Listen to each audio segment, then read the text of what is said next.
The community of Ochre Cove sits just north of where the Kingston fire is currently burning. Now, normally people there often meet at the Red Ochre Cafe to get together and enjoy a slice of their most popular cheesecake. But because of the wildfire, the status of the cafe remains unknown at this point. Tracey Shute is one of the co-owners of the cafe, and she joins us now. Tracey, thanks so much for making time for us. Thanks, Natasha. So, Tracey, I don't know if there's been any update. Do you have any sense of whether your cafe is still standing, if your home is okay? No, we know the fire's been raging in Ochre Cove for the best part of 24 hours now. And it is a monster, and rightly referred to as so. We've been very fortunate to have local fire departments who have been battling now for 10 days. And make no mistake, whether the houses in the cafe are still standing when this is over or not, they will forever be our heroes. They have risked their lives, saving structures in our communities, and their bravery will never be forgotten. It's just really incredible. Now, Tracey, forgive me if I'm wrong, but I feel like I'm detecting a little quiver in your voice. You must be exhausted. I'm sure you're emotional. You're unsure of what happens next. Just talk to me about how you're dealing with all of this. Yeah, it's, we've built quite the community around the cafe, there's no question. Our staff are like our family.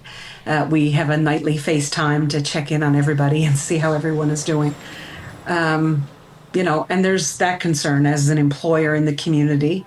Those people work very hard for us year round, and so we're concerned for their employment. And also, of course, as homeowners in the area. So we have our home there.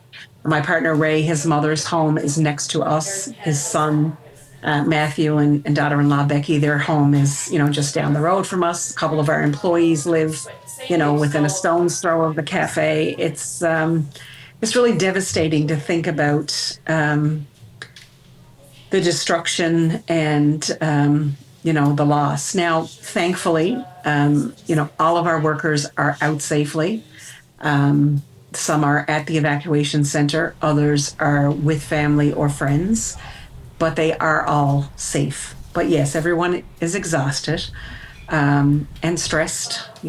Anxiety is real. It's the not knowing, but we understand. The area right now is not safe for the ground crews to go in and see what has been lost, or if there's anything left they can save. And we do understand that. No less anxious, of course, than not knowing. And of course, Ray, the owner of the cafe with me, is he's a full-time paramedic, and he is on the front line tonight. So there's that anxiety as well. He's but he's where he needs to be. The firefighters are there as well, and the minute somebody says they're cleared to go in and fight a structure or whatever, they'll certainly do that. But for right now, forestry officials are there, and they're guiding them as to what's appropriate and what's safe, and safety is paramount. So, Tracey, I've been asking this of a lot of people because there are so many wildfires, there are so many communities affected, and we tell this story now increasingly, unfortunately, right throughout the summer. And then people who are not affected might go a little numb to it. So just to remind us what's at stake, a cafe like yours, your husband on the front lines, your community banding together, what is the big takeaway of this experience for you? The devastation is one part of it. The anxiety is, as I mentioned, very real. The one thing I think I'll never forget about the summer of 2025, though, is how strong our little region is. We did what we could while the cafe was still open in terms of feeding volunteers, but we weren't the only ones.